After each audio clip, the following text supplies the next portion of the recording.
So again, we're going to label any characters with C, characters that you see. Any problems that we see Ned facing, we're going to label with a P. And again, we're going to label our TDQs.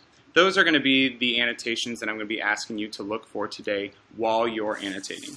While I'm reading, again, I'm looking for the answer to this first TDQ that says, where is Ned going with his uncle in Chapter 2? I'm going to flip the question. You need to flip it for each one. So, Ned is going...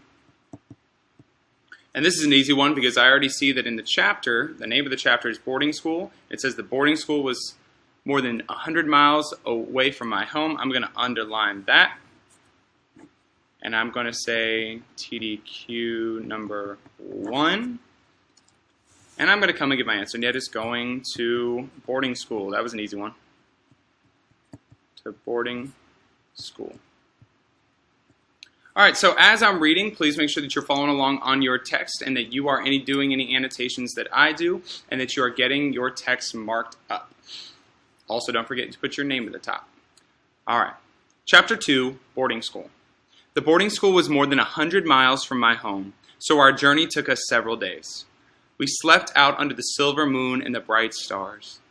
Each morning, my uncle, character, cooked food for us over the fire, usually mutton and beans. Those meals were so good, and the time I spent with him was so precious to me. I knew I was going to be far away from all my family. I shall never forget the journey. However, what I remember most is the morning of my arrival at Rehoboth Mission. Label that S for setting. That is his boarding school. The name of his boarding school.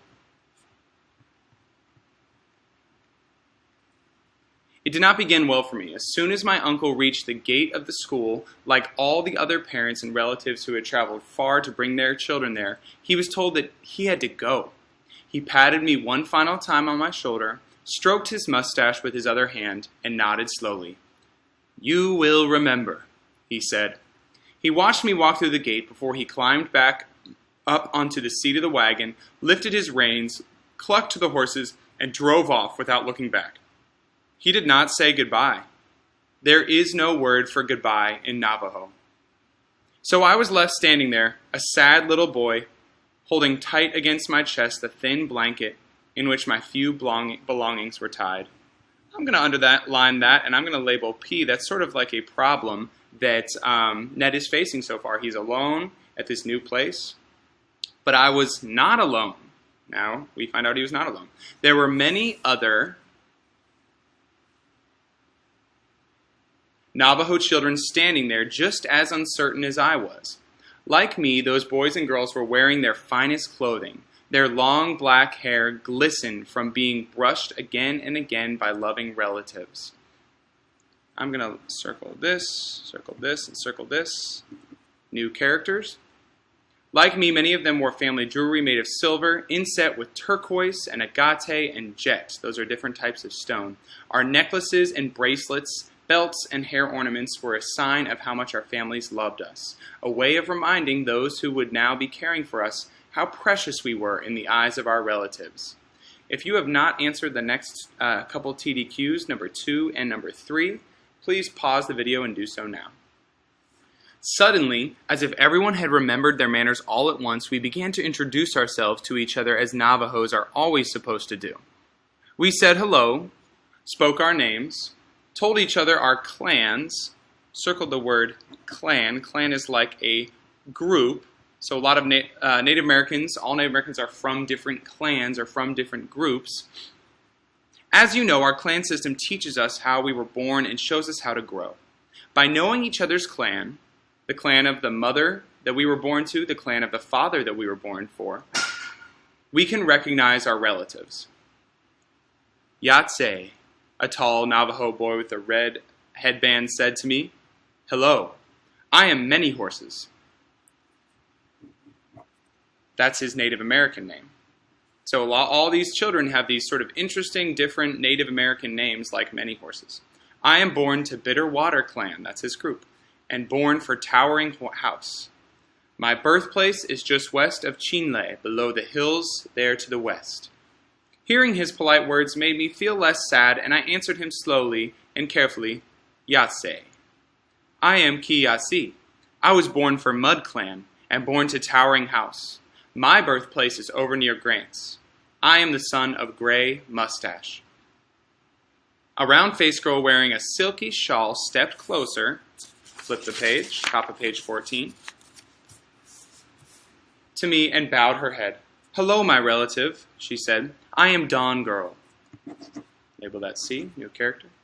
I too was born to Mud Clan. I am born for Corn Clan. It was not always easy for me to understand what those other boys and girls were saying. Even though we all spoke in Navajo, we had come from many distant parts in Dinétah. In those days, our language was not spoken the same everywhere by every group of Navajos.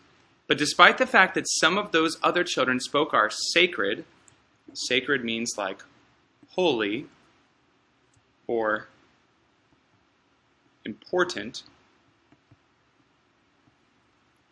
language differently, what we were doing made me feel happier and more peaceful. We were doing things as our elders is like grandparents, had taught us. We were putting ourselves in balance. Suddenly, a huge white man with a red face appeared on the porch above us. Be quiet! He roared at us in English. Even though most of us could not understand the words he shouted, we all stopped talking. For a moment before we remembered it is impolite to stare, we all looked up at him.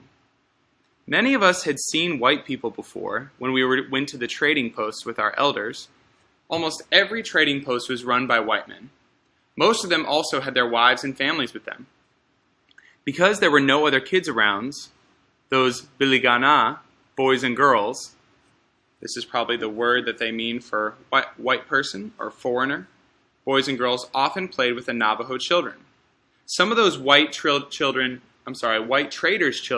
even learned to speak Navajo pretty well, at least much better than their parents. It is not easy for other people, even other Indians, to learn to speak Navajo properly. The traders always tried to use a little Navajo, but they knew very few words. Sometimes they thought they were saying one thing when they were saying something completely different. I'd like to hear the funny way the trader at our post tried to talk Navajo, but I kept a straight face because it would have been rude to laugh at a grown-up. Even a grown-up biligana. Remember that means? That means like white person. Who had just said that all sheep above the age of 6 should be in school. So clearly this man cannot speak Navajo very well. However, even though most of us had seen white men before, none of us had seen one like that red-faced white man who yelled at us on my first day at the boarding school. His skin was so red that it seemed to be burning. His hair was also that same fiery color. Moreover, his hair was not just on top of his head, where thick hair is supposed to be. It was all over his face. Among Navajos, some men may allow a little hair to grow on their upper lip, just as my uncle and my father did. But this red man had as much hair on his face as an animal. It was on his cheeks, his chin, his neck. Thick red hair even grew out of his ears. He pointed his finger and yelped more words that none of us understood. Is that a man speaking, or is it a dog?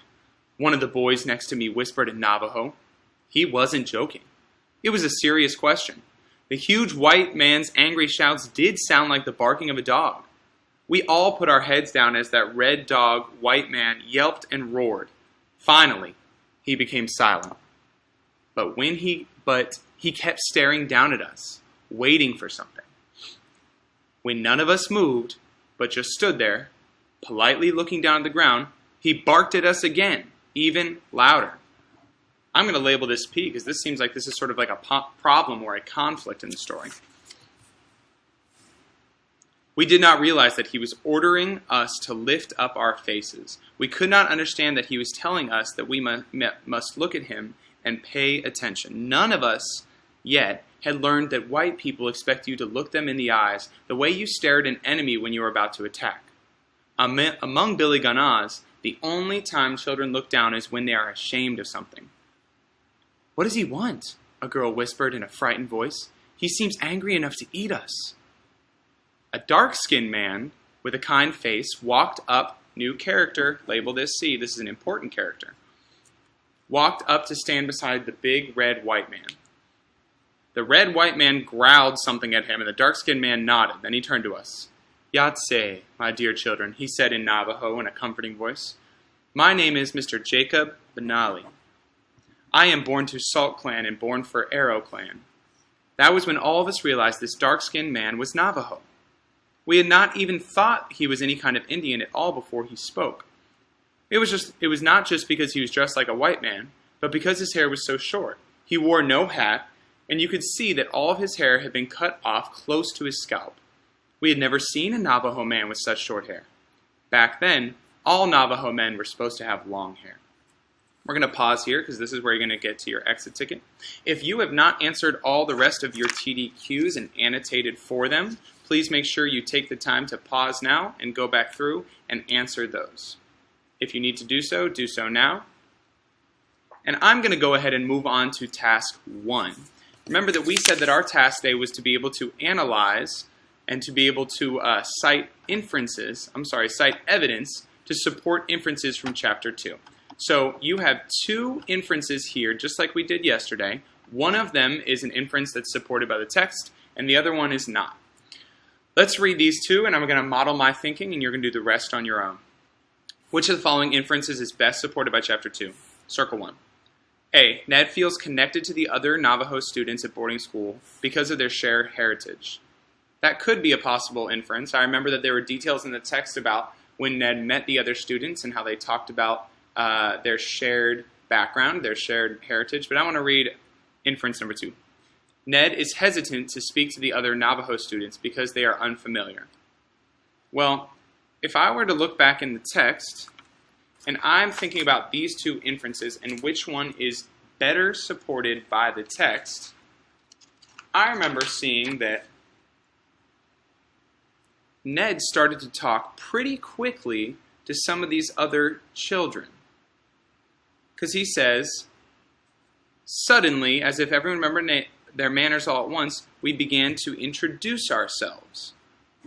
So that must mean that he was not hesitant to speak to the other students. That was sort of a distractor answer choice, so I'm going to say that is not the best inference. I'm going to say A is, because Ned did feel connected to the other Navajo students. So I'm going to say I chose answer choice A because the inference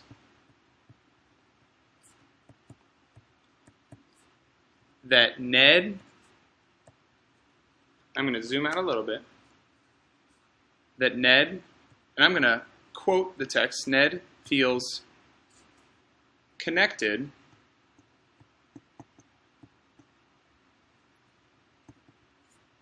to his peers, has more evidence to support it. So today, we weren't necessarily looking at an inference that was just a fact. Today, we were looking at 2 inferences, but A was the only one that had more evidence to support it. So again, when you come to this explanation, you just need to explain in your own words why this was the best inference. Just like we've done the past 2 days, you are then going to come down here to number 2 and number 3. Number 2 says, which of the following pieces of evidence best supports your answer number 1? Remember, I'm looking for this evidence to support this inference. Ned feels connected to the other Navajo students at boarding school because of their shared heritage. Let's read A. So I was left standing there, a sad little boy holding tight against my chest the thin blanket in which my few belongings were tied. I see in this piece of evidence, it mentions that he was feeling sad. Sort of seems like he was lonely because he was holding his blanket against him. But I don't really see any details that shows that he felt connected to the other Navajo students. B says, suddenly, as if everyone had remembered their manners all at once, we began to introduce ourselves to each other as Navajos. I'm going to circle B and cross out A. B definitely, draw an arrow, shows that he feels connected to the other Navajo students. So I'm going to say I chose answer choice B because it shows how Ned felt connected. I'm going to circle, we began to introduce ourselves to the others when he started to introduce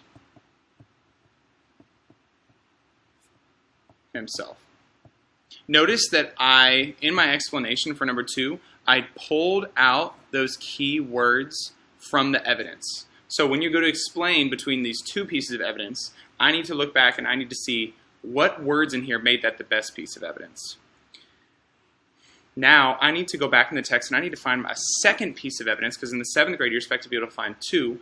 Where's there a second piece of evidence that also supports this inference up here? I'm going to at least just get my sentence stem on page blank. It also states.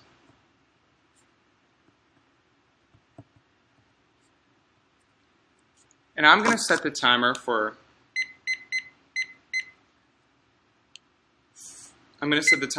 4 minutes for you to go back in the text, and I want you to find your second piece of evidence that supports this inference and explain. You may begin. Go.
Okay, we're going to end a little bit early there. So for your second piece of evidence, I think you could have looked back in this paragraph and seen how we talked about knowing the other each other's clans. That could have been a good piece of evidence.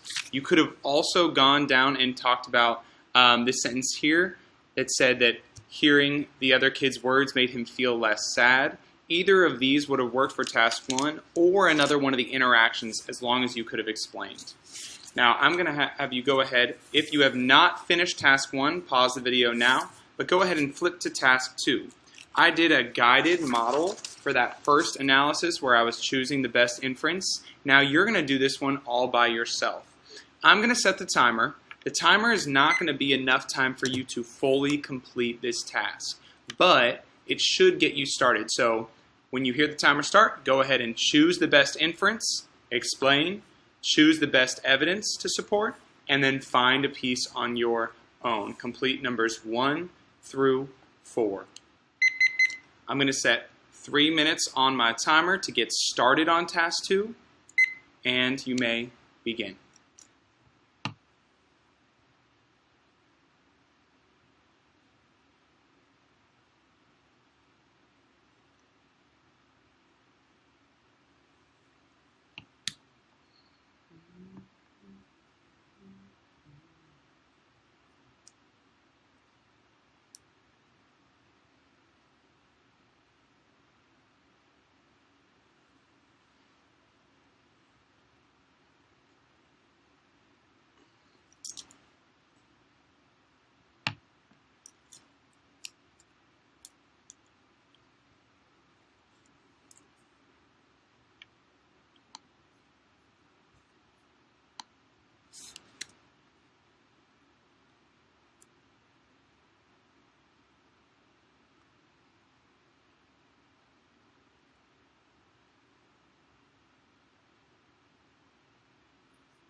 So again, 7th grade, that was not enough time for you to finish that full task. So what I'm going to ask you to do is, if you have not fully finished task 2, just to pause the video now and do some silent independent work. But I am going to go ahead and just set the timer for the exit ticket. So if you are not fully finished here, pause now. If you are finished, go ahead and flip to that extended exit ticket. Notice that you are reading chapter 2, these pages, and answering the questions below. Remember, when you come down here, you are going to be choosing one of the best inferences. So I'm going to set the timer for about 7 minutes. By the end of this 7 minutes, you should be working through that exit ticket, or you're still back on the task. Go.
Okay, if you are not finished, go ahead and finish now and wrap up.